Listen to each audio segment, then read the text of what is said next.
Vamos a ver ahora las lesiones en los huesos, bones, y tejido blando. La de tejido blando nada más podemos tener un enfisema subcutáneo. Esto se ve o después de cirugía o después de ruptura del esófago, como complicación de un maloriwis súper complicado o de algunas otras causas. Entonces vamos a tener el enfisema subcutáneo y se van a sentir, por ejemplo, si apretamos el cuello, se pueden sentir como burbujas. Bueno, ahora de los huesos tenemos fracturas, deformidades, lesiones osteoblásticas o escleróticas, lesiones osteolíticas, lesiones osteolíticas o lúcidas. Y la otra es osteopenia y costilla extra y las muescas, que estos nada más los vemos en las costillas. Okay. Entonces, en fracturas tenemos la clásica de la clavícula, la vamos a ver. Si es una clavícula normal, una clavícula fracturada se va a ver así. De hecho, el segmento proximal se jala hacia arriba por la acción de el segmento proximal, esta es la costilla derecha, el segmento proximal está hacia arriba por el esternocleidomastoideo y el trapecio. Y el segmento distal se jala hacia abajo por el efecto de la gravedad y por el deltoides. La fractura es muy fácil de ver, la fractura de la clavícula. Fracturas de las costillas. Las agudas son muy difíciles, muy difíciles de ver. Las crónicas son más fáciles porque tienen como exceso de esclerosis y están como más gorditas y se ve denso en esa parte. Entonces, digamos, esta es la costilla. Bueno. Esta es la costilla, aquí sería posterior y aquí sería anterior. Aquí sería posterior y aquí anterior. Si esta parte es la que está fracturada, entonces esta parte se va a ver un poquito como más esclerótica y va a ser fácil de distinguir en la radiografía. A veces puede estar como oculto y si está así como aquí está pegadito a la pleura, puede parecer que es algo como una masa en una pleura o algo así, pero es nada más la costilla que está fracturada. Luego de las deformidades tenemos escoliosis, esto es que la columna vertebral, en lugar de estar así alineada, va a estar girada, pero lateralmente, o sea, así. Así. Esto es escoliosis. Gifosis va a ser cuando tenemos una anormalidad en la curvatura de la vértebra, de la columna vertebral. Esto es, nosotros tenemos columna cervical, torácica, lumbar y sacral. Yo como me acuerdo o sea, tenemos gifosis y lordosis, pero fisiológicas anatómicas normales. Y me acuerdo que la L es de lordosis y va con la lumbar. Entonces aquí vamos a tener una lordosis normal, o sea, una lordosis anatómica.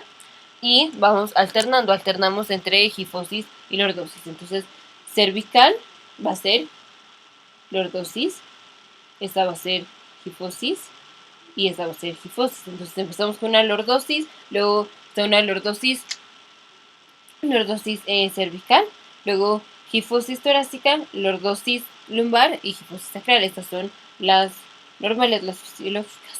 Y ya si tenemos exceso de una lordosis o exceso de una gifosis, entonces ya es lo anormal y es cuando el paciente tiene lordosis lumbar o gifosis cervical o lo que sea. Así.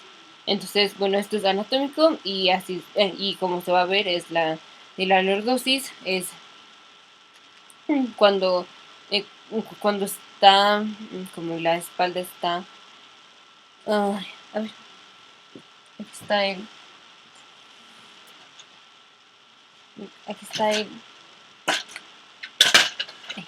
aquí está el sacro, entonces esto es hifosis cuando la columna está como así, cuando la columna en lugar de estar así está como metida como así.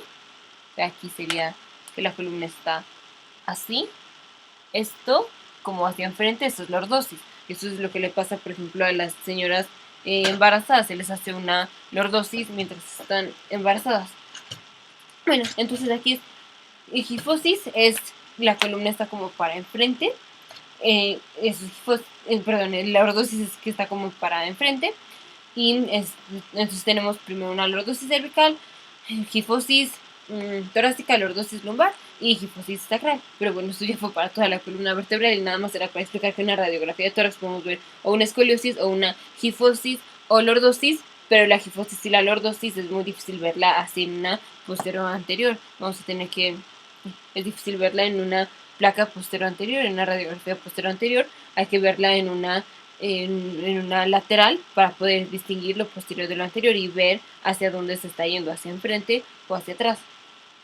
Okay. Luego lo siguiente es las lesiones osteoblásticas y osteolíticas. Bueno, voy.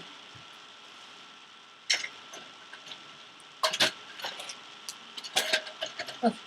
Entonces, lesiones osteoblásticas, o sea, esclerosis, que tengamos más densidad de hueso, se va a ver más blanco, y esto es o tumor primario, lesiones metastásicas osteoblásticas, como puede ser de cáncer de mama, clásico de cáncer de próstata y algunos cánceres gástricos. Enfermedad de Payet en la fase osteoblástica y osteomielitis crónica y algunas lesiones benignas. Y las osteolíticas, o las que se van a ver con radiolucencia, estas son mieloma múltiple, un tumor de hueso. Otro es enfermedad de Payet en la fase osteoclástica, que es la primera, es osteoclástica, mixta osteoclástica y osteoblástica y luego quiescente, donde está como calmado. Luego tenemos lesiones quísticas benignas y lesiones metastásicas escleróticas, que estos son casi todos los tipos de cáncer, pero el que sí no, el de cáncer de próstata, ese sí siempre es osteoblástico. La metástasis de cáncer de próstata al hueso es una lesión osteoblástica, o sea, se va a ver esclerosis del hueso. Y la osteomielitis aguda. La osteopenia, pues nada más se va a ver pues menos brillante porque tenemos menos densidad, y si es menos densidad se ve menos blanco porque más fácil van a poder pasar los fotones. Y lo último son las muescas. Esto puede ser una muesca en la superficie inferior o superior de la costilla. En la superficie inferior de la costilla sería, por ejemplo, así es, sería una muesca. Y si la creamos también en la superficie posterior, aquí está, estas son las muescas. Las muescas en la superficie superior son generalmente por presión local, hiperparatiroidismo o enfermedades de la colágena. Y las muescas inferiores son por compresión de la vena subclavia, compresión de la vena cava, que esto es síndrome de vena cava superior, que ya vimos que produce edema en la cara y en los brazos. Y la coartación de la aorta, esto sí es muy clásico, que en la coartación de la aorta hay esta muesca de las costillas. Esto es porque en la coartación de la aorta, que se asocia a los adultos, en esta tenemos, aquí está el callado de la aorta, tenemos una estenosis que está, sí, distal a la rama, a la última rama del arco aórtico, que es la subclavia izquierda, o sea que está tronco brachiocefálico derecho, carótida izquierda y subclavia izquierda.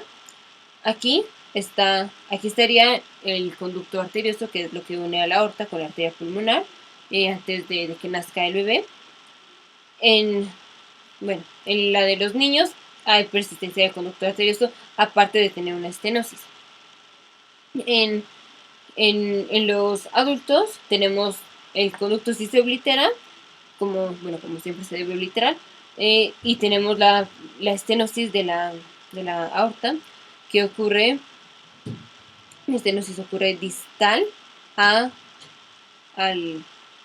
ocurre distal al conducto arterioso. Entonces aquí tenemos la estenosis, y si ocurre distal, entonces bueno, aquí igual no hace mucho sentido porque tendremos que compararla con la otra, pero es que lo importante es que la otra, el conducto arterioso está acá, está antes de la estenosis, y entonces le da cianosis a las piernas porque hay disminución en la presión, porque la aorta está estenosada. Entonces la sangre pasa de arteria pulmonar a aorta.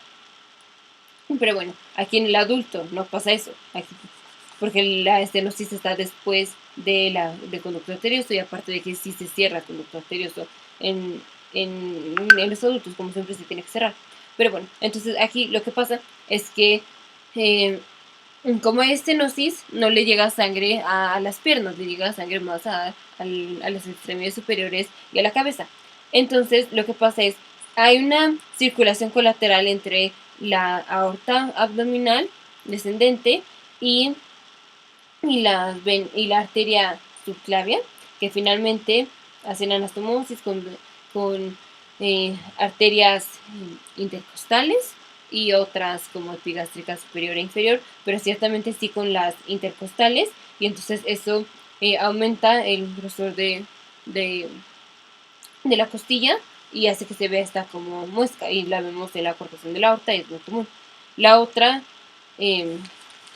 enfermedad en la que podemos ver muescas en la costilla, en la superficie inferior, es después de una cirugía en pacientes con defectos congénitos